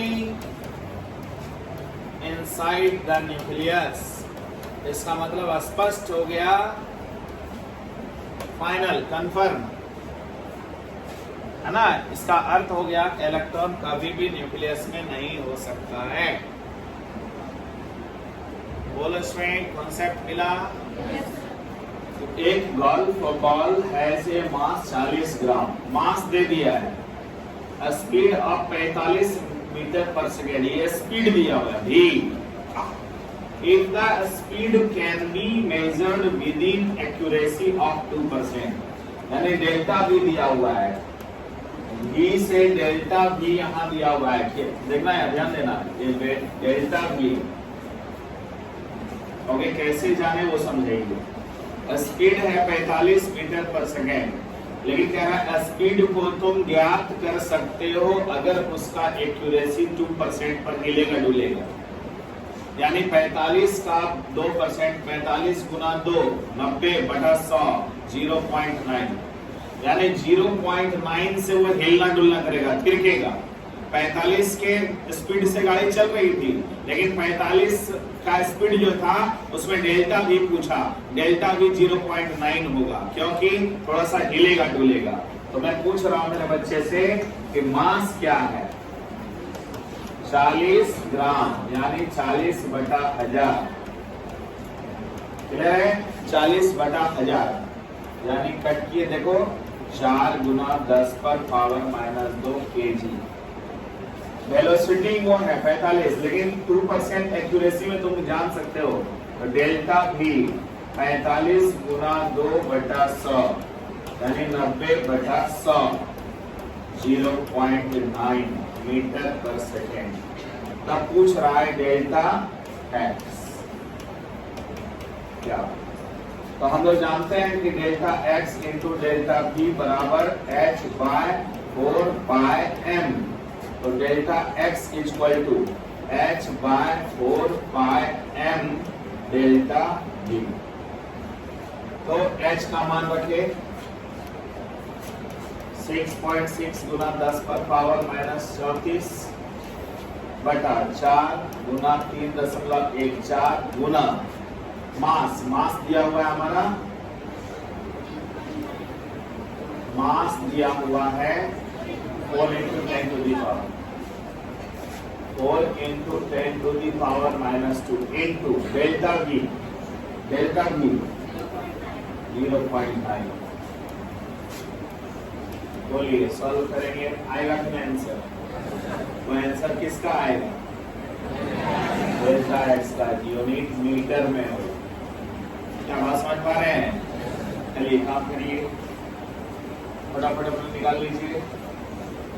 तो 6.6 गुना ये -2 को ऊपर भेज देते हैं, -2 को ऊपर भेज रहे हैं, -32 हो गया। वो बताइए क्यों -32 हुआ, समझ में आ गया? ये 6.6 है। अब ये 1 2 3 और 4 इतना अंक है, उस अंक को गुना कर लीजिए। 4 चौके 16, 16 नवा 144, 314, 144 एंड 314।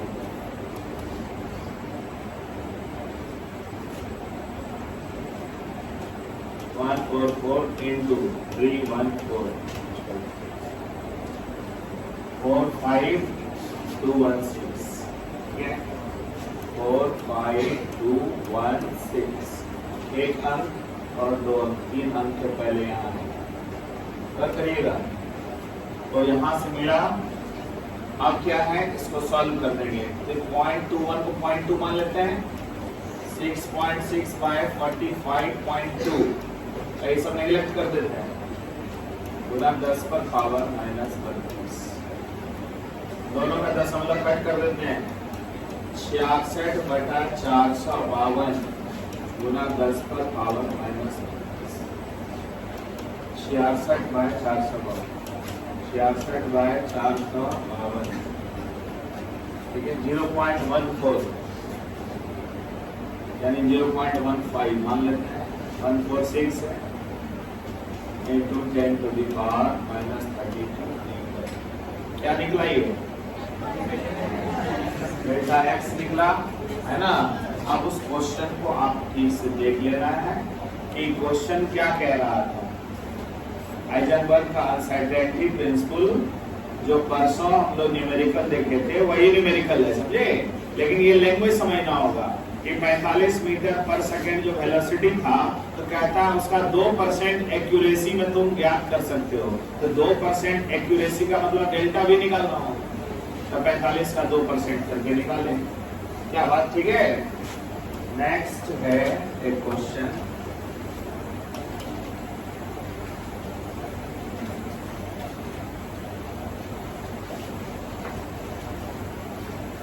चलो यहां आया, calculate the uncertainty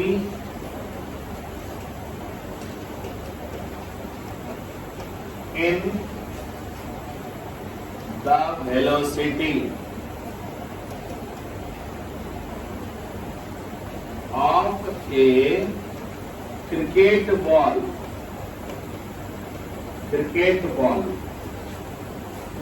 of mass 150 gram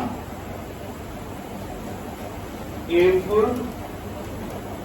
the uncertainty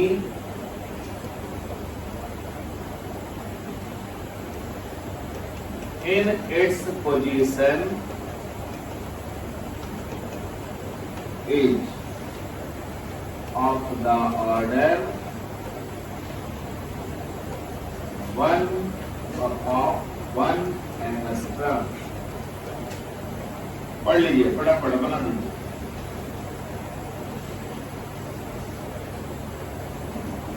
question क्या है उसका मतलब निकाल लीजिए, बस मतलब निकालना। क्वेश्चन क्या कह रहा है उसका मतलब निकालिए। Calculate the uncertainty in velocity, क्या पूछा आपसे? Delta v, clear concept? आगे of a cricket ball of mass इतना, मास 150 ग्राम है, यानी 150 बटा 1000, 0.15 बोलिए। ओके, केजी हो गया। If the uncertainty in its position delta x is of the order of 1 angstrom, यानी 1 एंगस्ट्रम यानी 10 पर पावर माइनस 10 मीटर। क्लियर हो गए? बोलिए अब डेल्टा में निकलेगा कि नहीं? तुरंत निकलेगा। डेल्टा एक्स गुना डेल्टा वी बराबर h बाय 4 बाय m, तो डेल्टा वी बराबर h by 4 by m delta x। रख दीजिए मान, सॉल्व कर दीजिए। h 6.6 into 10 to the power minus 34 by 4 into 3.14 into 0.15 into delta x 10 to the power। क्या यहाँ पर ठीक है? तो ये माइनस 10 को ऊपर भेज दीजिए। बोलिए बच्चे लोग, ऊपर भेजिए। माइनस 24 हो गया। अब ये 6.6 है और ये 15 चौके, यहाँ देखिए 0.6 और 3 छक्के, 3 छक्के हो गया 1884, 1884। ठीक है, यहाँ से यहाँ करके 6 कर दिए, ये 18, 1.88। तो सिंपल बात है। आइए क्या करिए, 1.88 यहाँ तक ला दिए, इन तीनों को सबको गुना कर दिए, कहानी खत्म कर दी। ठीक है, तो आप बताइए क्या कर रहे हैं? 1.88 को 1.9 मान लें? मान ले रहे हैं ताकि आपका जल्दी बन जाए। 10 to the power minus 24, तो 66 बटा 19 गुना 10 पर पावर माइनस 24, 19 दिया 57, पॉइंट मार दिए 9 आया, 19 चौके 76, लगभग मीटर पर सेकेंड। क्या क्लियर हुए? यानी मेरे बच्चे लोग ये ध्यान देना है,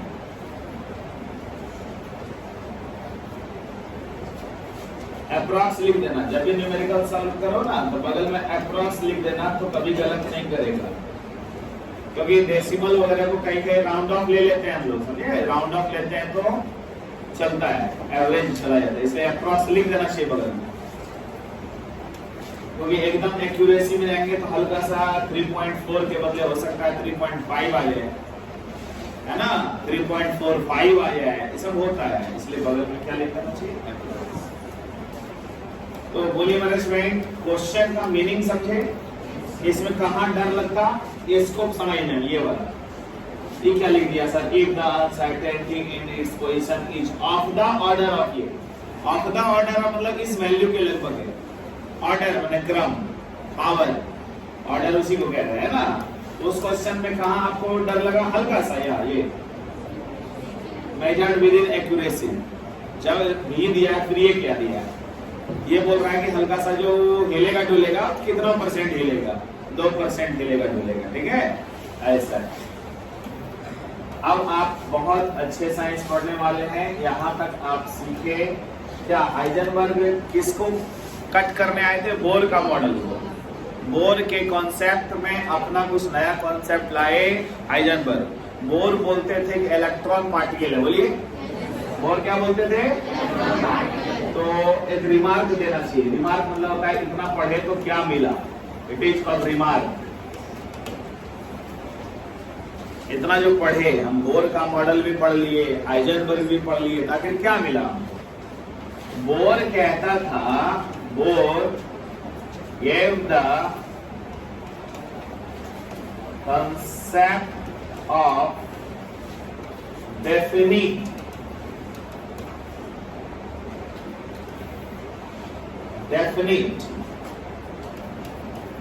position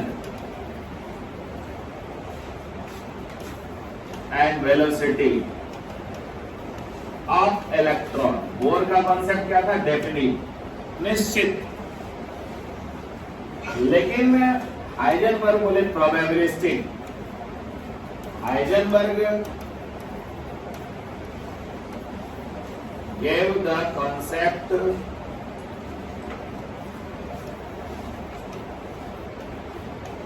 of probability, संभावना, निश्चितता कभी नहीं बोले, probability of finding the electron। जरा सोच के देख, मतलब ये रिमार्क बहुत बड़ा बात होता है कि उतना पढ़ने के बाद निष्कर्ष क्या निकला? यही निष्कर्ष निकला। देखो, बोर कहते थे कि डेफिनिट है, निश्चित है, पोजीशन भी और वेलोसिटी भी। और हाइजेनबर्ग ने कहा ये कभी संभव नहीं है। संभावना ज्ञात कर सकते हो, है ना, संभावना ज्ञात कर सकते हो, डेफिनिट निश्चित नहीं ज्ञात कर सकते हो, संभावना ज्ञात कर सकते हो। तो संभावना 100% नहीं कह सकते हैं। संभावना कितना ज्यादा कहेंगे तो 95%, 96%, 97%, 100% जब बोल ही देंगे तो संभावना कहाँ रहा? तो डेफिनिट हो गया। लेकिन डेफिनिट कभी नहीं बोले। हाइजेनबर्ग हमेशा बोले कि तुम संभावना ज्ञात कर सकते हो, तुम एक्यूरेट बात नहीं बोल सकते हो। Schrodinger's wave equation, next wave concept देंगे, वहीं से आप एक इक्वेशन निकालेंगे।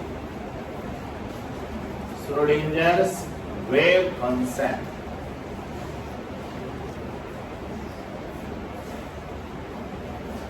श्रोडिंजर का वेव इक्वेशन।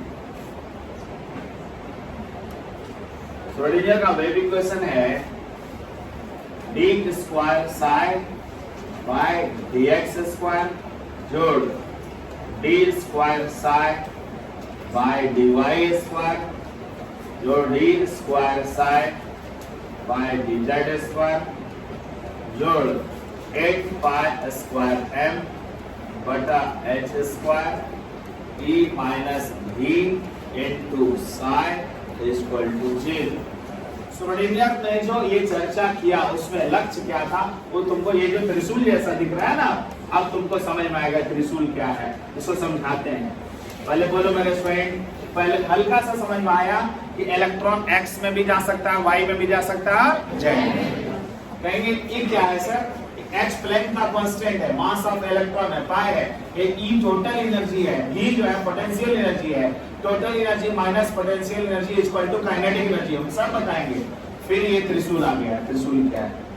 क्या याद है? ठीक है, थोड़ा सा दिमाग में जरूर आया कि इलेक्ट्रॉन के गति के बारे में पढ़ाना चाह रहे हैं। इतना बोलने का सारांश क्या मिला? समझ में आया? क्या पढ़ाना चाह रहे हैं? गति के बारे में। ध्यान देना, तुरंत समझ जाएगा बढ़िया से। ये देखो, लोग ना एक काल्पनिक रेखा ले रहे। काल्पनिक रेखा जब लेंगे ना तब समझ में आएगा, बहुत अच्छा लगेगा। ये है भी एकदम विद्वान वाला केमिस्ट्री चल रहा है। अब भी कह उधर जितना पढ़ा और अब जो पढ़ रहा है, अब लेटेस्ट केमिस्ट्री। ये देखो, बोलो इलेक्ट्रॉन ऐसे चलता है ना? जवाब दो मेरे स्टूडेंट, इलेक्ट्रॉन ऐसे चलता है, बता। तो इतना जो उठा ना, इसी को साय कहते हैं। ये जो झुका ना, इसी को साय कहते हैं। आप बोलो साय, समझ में आया? कहोगे इट इज एम्पलीट्यूड। याद आया? जिसको सिंपल तरंग में क्या बोलते थे? एम्पलीट्यूड। बोलो साधारण तरंग में क्या बोलते हैं? उसी को यहाँ साय बोलते हैं। बोलो समझ में आया? कितना बड़ा भ्रम हट गया। बोलो साय क्या समझ में आ गया? जिसको साधारण तरंग में क्या बोलते थे, उसी को यहाँ क्या बोल रहे हैं? साय। साय, इसको पढ़ते हैं साय। साय देखो, क्लियर है? जर्मन लैंग्वेज में PSI, P साइलेंट रहता है। क्लियर है? अब बताओ, सब पहले उच्चारण क्या किया? समझ आ गया? Sai, PSI, P silent, SI। एक छोटा सा पिक्चर बनाओ, हल्का सा ऐसा। शुरू करो यहाँ से। साय बहुत कुछ समझ में आएगा।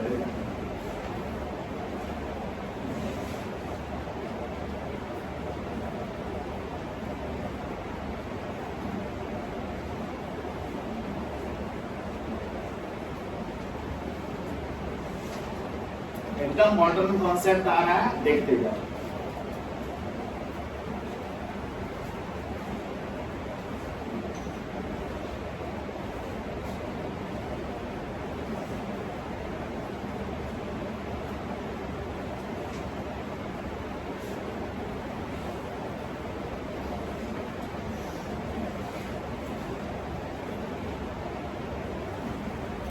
फटाफट करो, कोई दिक्कत नहीं है, करते जाओ। अभी हल्का सा दिखा दो, बाद में रूम में पूरा कर लेना। हल्का सा ये दिखा के समझ गया कि साय क्या है, बोलो। साय समझ गया। अब यहाँ ध्यान देना, साय पहले समझाए, अब दूसरा पिक्चर में ध्यान देना। देखो ये दूसरा पिक्चर में क्या कर रहे हैं, तुरंत समझ जाओगे।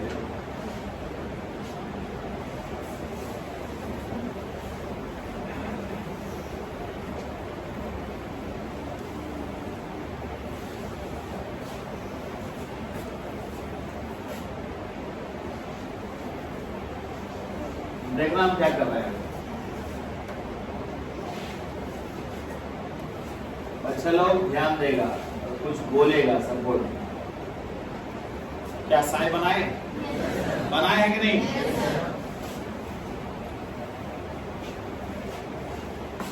कुछ हम लोग निकालेंगे नहीं इसका, देखो बहुत अच्छा लगेगा। साय बना लिए,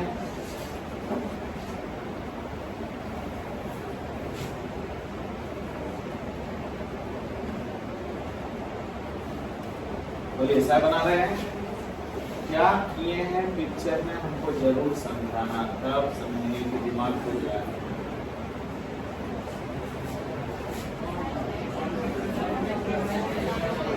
तो समझ रहा है कि ये यहाँ साय का मान ज्यादा है, बोलो। यहाँ इतना मेरा बच्चा समझा कि साय का मान यहाँ क्या है, ज्यादा। यहाँ साय का मान थोड़ा कम गया, यहाँ साय का मान और कम गया, यहाँ साय का मान और कम गया। क्या बात समझ पा रहे हो? क्या इसका अर्थ होगा? न्यूक्लियस से ज्यों-ज्यों दूर जा रहे हैं, साय का मान घटता जा रहा है। क्या क्लियर हुआ? yes, sir. इसको बनाओ अच्छा से, थोड़ा सा स्पेस ले लेके, एक दूसरे से ओवरलैप नहीं कर। पिक्चर थोड़ा होशियार होके बनाना।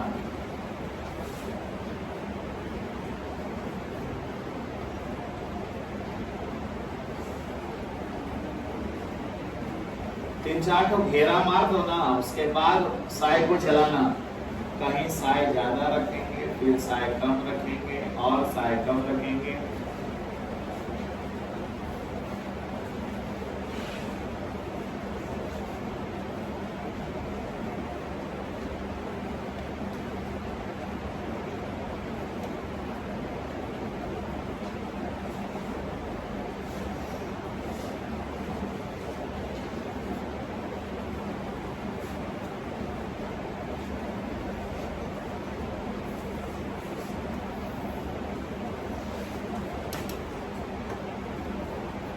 We see that, हम लोग क्या देखते हैं,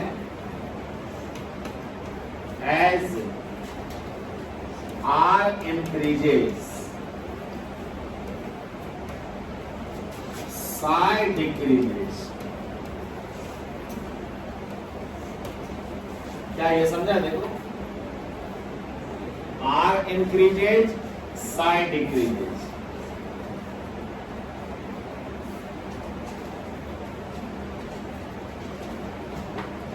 बोलो यहाँ तक ठीक है? तो इसका अर्थ क्या हुआ? जो जो दूरी बढ़ेगा, रेडियस बढ़ेगा, बताओ साय क्या होगा? घटेगा। फिर पूछते हैं साय क्या है, बताओ। एम्पलीट्यूड। साय क्या है? यानी तरंग जैसा जो इलेक्ट्रॉन घूम रहा है ना, वो हमारा एम्पलीट्यूड है। तो एट इंफिनिटी, बताओ, एट इंफिनिटी साय का मान टेंड्स टू 0। बताओ क्यों बोल रहे हैं, बताओ। इन्फिनिटी पर साय का सबसे कम मान होगा, मतलब वहां इलेक्ट्रॉन की संभावना नगण्य होगी। क्या दिमाग खुला? साय टेंड्स टू 0 मतलब साय एकदम 0 पर ही पहुंच गया है, क्योंकि इन्फिनिटी है। इन्फिनिटी पर साय का मान क्या हो जाएगा, बताओ? 0। साय का मान 0 का अर्थ क्या हुआ? बोलो बोलो। अब वहां से इलेक्ट्रॉन नजर नहीं आ रहा है वेव कैरेक्टर में, बोलो। यहाँ वेव कैरेक्टर में नजर नहीं, वेव कैरेक्टर में नजर आता तब तो ऐसे ऐसे चल रहा था, बोलो ना। वहां न्यूक्लियस अपना प्रभाव खत्म कर दिया। न्यूक्लियस अपना प्रभाव कहाँ खत्म कर दिया? इन्फिनिटी पर। इन्फिनिटी पर जब न्यूक्लियस अपना प्रभाव खत्म कर दिया तो इलेक्ट्रॉन वहां क्या हो गया? शांत हो गया। तो बोलो इलेक्ट्रॉन हलचल कब तक कर रहा था? जब तक न्यूक्लियस का प्रभाव था, बोलो ना। न्यूक्लियस का जब तक प्रभाव था तो बोलो साई का मान था कि नहीं था? साई का मान 0 कब हो गया? इन्फिनिटी पर हुआ। बोलो दिमाग खुल रहा है? जरा सा और सोचो, सोचने में कोई कमी नहीं। लिखा, लिख लिया? अब जरा बोलो, देखना है यहाँ, ये बनाना नहीं है, ये देखना है। मान लिया जाए कोई एक ऑर्बिट है सर, और वो जो इलेक्ट्रॉन है ना सर, मान लिया जाए वो अभी एक्स एक्सिस में है। देखो बबुआ, किस एक्सिस में है? और वहीं कह देंगे कि वो वाई एक्सिस में भी चल रहा है। देखो बोलो स्टूडेंट, क्या बोल दिया अभी हम? Y axis. और वहीं हम बोल देंगे कि वो जेड एक्सिस में भी चल रहा है। देखो बोल रहे स्टूडेंट, ठीक है? क्या बोले? एक्स एक्सिस में भी चल रहा है, वाई एक्सिस में भी चल रहा है, जेड एक्सिस। मतलब एक्स वाई जेड जहां वो है, जहां वो है। मान लीजिए सर यहाँ से वो 10 मीटर की दूरी पर है या 1 मीटर की दूरी पर, बोलो ना, बोलो है। अब 1 मीटर की दूरी पर है। यहाँ मेरे हाथ पर ध्यान दो, यहाँ मेरा हाथ है, देखो यहाँ, ये हाथ है ना यहाँ। अब यहाँ एक्स पर भी घूम रहा है, वाई पर भी घूम रहा है, जेड पर भी घूम रहा है, एक्स पर भी घूम रहा है, वाई पर भी घूम रहा है, जेड पर भी घूम रहा है, एक्स वाई जेड घूम रहा है। बोलो एक एक्स वाई जेड घूम रहा है, क्या इलेक्ट्रॉन अस्थिर है? तो बोलो मेरे हाथ का भी तो हल्का सा बादल जैसा फील हो रहा है ना। क्यों बादल जैसा फील हो रहा है बताओ? अस्थिर नहीं है। एक्स में है कि वाई में है कि जेड में है? बताओ, एक्स में है कि वाई में है कि जेड में? हर जगह है ना, एक्स वाई जेड हर जगह है। मतलब हम बादल संभावना ज्ञात कर पाएंगे, बोलो ना। क्या बादल जैसा चेहरा बना कि नहीं? देखो ये 2 पार्टिकल है, देखो ये 2 पार्टिकल है, देखो ये 2। अभी तो उंगली दिख रहा है ना, अभी देखो उंगली कैसा दिख रहा है? देखो शैडो जैसा दिख रहा है ना, फिर पार्टिकल जैसा दिख रहा है ना, फिर देखो यहाँ क्या है? शैडो जैसा दिख रहा है ना। शैडो जैसा क्यों दिख रहा है? बताओ शैडो जैसा क्यों दिख रहा है? मोशन में शैडो जैसा क्यों दिख रहा है? अभी वो एक प्लेन में दिखा है, अब पूरे इधर उधर उधर उधर इधर घुमाएंगे, बोलो और कम दिखेगा ना? बोलो और कम दिखेगा। बस उंगली है कि नहीं है? उंगली है कि नहीं है? क्या वो उंगली है कि नहीं है? लेकिन संभावना क्यों दिख रहा है? बताओ, समझ पाया? क्योंकि वो मोशन में, क्योंकि वो क्या है? मोशन में है। तो इसका क्या अर्थ हुआ? सोच के देखो, अगर वो मोशन में है तो उसकी संभावना ज्ञात कर सकते हैं, क्योंकि वो एक्स वाई जेड हर जगह कुछ कर रहा है। अब बताओ ये एक्स क्या है, वाई क्या है, जेड क्या है? समझ में आ रहा है? एक्स एक्सिस में भी वो घूम रहा है, वाई में भी घूम रहा है, जेड में भी घूम रहा है। इसका मतलब यहाँ एक बादल जैसा चेहरा बनाते गया। देखो यहाँ एट दैट बादल जैसा जो चेहरा बना लिया, इट इज कॉल्ड ऑर्बिटल। बोलो दैट बादल जैसा चेहरा जो बना रहा है, इट इज कॉल्ड ऑर्बिटल। बताओ ये बादल जैसा चेहरा क्यों बनाया? समझाओ समझाओ समझाओ। बताओ ये बादल जैसा चेहरा क्यों बना लिया? अब बादल जैसा जब चेहरा बना लिया, इमेजिन करते जाना मेरे स्टूडेंट, बादल जैसा चेहरा बना लिया, ठीक है? तो अब बादल जैसा जब वहां इलेक्ट्रॉन चेहरा बना लिया, बोलो एक पट्टी जैसा लग रहा है ना? बोलो अभी वो लाइन जैसा दिख रहा था, अभी वो क्या दिख रहा है? पट्टी जैसी। दैट पट्टी जैसा जो दिखना है वो इलेक्ट्रॉन का बादल हुआ। क्या दिमाग खुला? बताओ इलेक्ट्रॉन का बादल समझ में आया? अब बोलो इलेक्ट्रॉन का बादल, पट्टी का ये अंदर का रेडियस, पट्टी का ये बाहर का रेडियस, बोलो इसी के बीच में ना बादल होगा। बताओ बोलो पट्टी का ये अंदर का रेडियस तुम लोग बनाए हो, वॉल्यूम ऑफ हॉलो स्फीयर याद करो 10th में 4/3 pi R small cube minus 4/3 R capital cube, याद है? अभी वहां से पट्टी का वॉल्यूम निकालते थे, याद आ गया? बोलो पट्टी का वॉल्यूम कैसे निकालते थे? समझाओ, पहले दिमाग खोलो, बोलो। करता था 4/3 pi R cube minus 4/3 pi R cube, 4/3 pi common कर लेता था, R cube minus R cube. याद आया? किसका वॉल्यूम निकलता था? पट्टी का, हॉलो स्फीयर। याद आया ना? दैट पट्टी का वॉल्यूम इज बादल का वॉल्यूम। बादल किसका है? इलेक्ट्रॉन का। इलेक्ट्रॉन बादल वहां क्यों बनाया? एक्स एक्सिस में भी है, वाई एक्सिस में भी है और जेड एक्सिस। यानी साई एक्स में है कि वाई में है कि जेड में? साई तीनों में है। समझ में आया? आप बोलो ये इक्वेशन साई तीनों में काहे लिखे हैं? समझ में आया? साई किस में? साई किस में? साई किस में? इतना तो समझ में आया। धीरे धीरे समझ में आएगा क्योंकि है हायर लेवल का बात, लेकिन समझ में तो आएगा। अब बताओ साई मतलब हुआ संभावना, वो घूम रहा था तो वो एक्स में भी घूम रहा है, वाई में भी घूम रहा है, जेड में भी घूम रहा है। तो मैं अपने हाथ को कहूंगा कि यहाँ भी तू जा सकता है, यहाँ भी तू आ सकता है, यहाँ भी आ सकता है। बोलो तो अब यहाँ भी जाएगा, यहाँ भी आएगा, यहाँ भी आएगा, इसी बीच में कहीं होगा, इसी बीच में कहीं होगा। बोलो क्योंकि यहाँ भी हो सकता है, यहाँ भी हो सकता है, इधर भी हो सकता है। बोलो लैंग्वेज समझ पा रहे हो? तो मैंने अपने हाथ को बोला कि इलेक्ट्रॉनिक मोशन करो, यहाँ यहाँ यहाँ यहाँ यहाँ यहाँ मान लो यहाँ है। बोलो वो भी एक पोजीशन हो सकता है कि नहीं? ये भी एक पोजीशन हो सकता है कि नहीं? बोलो इलेक्ट्रॉन कहाँ हो सकता है? बोलो कहाँ हो सकता है? बोलो कहाँ हो सकता है? क्या समझ पाया? बट ये हाथ है मान लो इलेक्ट्रॉन है, ये हाथ है मान लो इलेक्ट्रॉन है, मानो कल्पना करो। तो कहेंगे एक साथ तुम कहाँ होगे? कहोगे कहीं तो होंगे ही, कहीं तो होंगे ही, बट यहाँ होंगे तो यहाँ नहीं होंगे। बोलो यहाँ होंगे तो यहाँ नहीं होंगे। बोलो यहाँ होंगे तो ऑर्बिटल, यहाँ नोड, यहाँ होंगे तो ऑर्बिटल, यहाँ नोड, यहाँ होंगे तो ऑर्बिटल, यहाँ नोड। बोलो ऑर्बिटल किसको बोले, नोड किसको बोले? जहां वो होगा ऑर्बिटल, जहां वो नहीं होगा, लेकिन वो हर जगह होना चाहेगा। बोलो क्योंकि इलेक्ट्रॉन फास्टली मूव कर रहा है, समझ में आ रहा है? और क्या इलेक्ट्रॉन तरंग जैसा घूम रहा है। बोलो ना इलेक्ट्रॉन कैसा घूम रहा है? तो जब तरंग जैसा इलेक्ट्रॉन घूम रहा है तो बोलो इलेक्ट्रॉन कहाँ है, कहाँ है, कहाँ है? कहोगे 90 से 95% जगह पर वो है, 5% ऐसा जगह कहीं है जहां वो नहीं है। ऐसा क्यों बोले? क्योंकि इलेक्ट्रॉन क्या कर रहा है? मोशन। तो वो हर जगह होना चाह रहा है, लेकिन 100% जगह पर नहीं हो पा रहा है। क्यों? क्योंकि कहीं है, कहीं है, कहीं नहीं। क्लियर है ना? आप बताओ कि इलेक्ट्रॉन कहाँ होगा? 90 से 95% जगह पर, हर जगह कहीं भी हो सकता है। बोलो है ना? लेकिन 5% ऐसा जगह जरूर मिलेगा जहां वो नहीं होगा।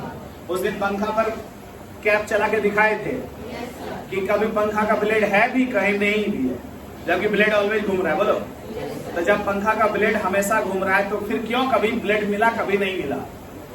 चांस, बट ज्यादा चांस है कि मिलेगा। बोलो कुछ ऐसा चांस है जहां नहीं मिलेगा, मतलब कुछ ऐसा जगह है जहां वो नहीं होगा, बट ज्यादातर जगह पर वो है। अब बताओ वही है साई। मतलब साई क्या होगा, समझ पा रहे हो ना? मतलब साई इज त्रिशूल, लाइक जो हम अभी दिखाए वो एम्पलीट्यूड है। बोलो और वही एम्पलीट्यूड जाके बादल बनेगा। देखो बादल बना कि नहीं? अभी जो पिक्चर बनाए थे, बोलो बादल बना ना कि नहीं? पहले कितना साधारण पिक्चर बनाए, देखो तो साई समझाए, फिर दिखाई, देखो साई का मान चेंज हो रहा है। बोलो बताए ना? फिर क्या बोले, एक ही जगह पर साई क्या कर लिया, पट्टी बना लिया, बादल बना लिया, क्लाउड बना लिया। अब बताओ कि ये क्लाउड किससे बना है? इलेक्ट्रॉन से। इलेक्ट्रॉन्स का है साई से। बोलो ना साई है तभी तो क्लाउड है। बोलो दैट इज द कॉन्सेप्ट।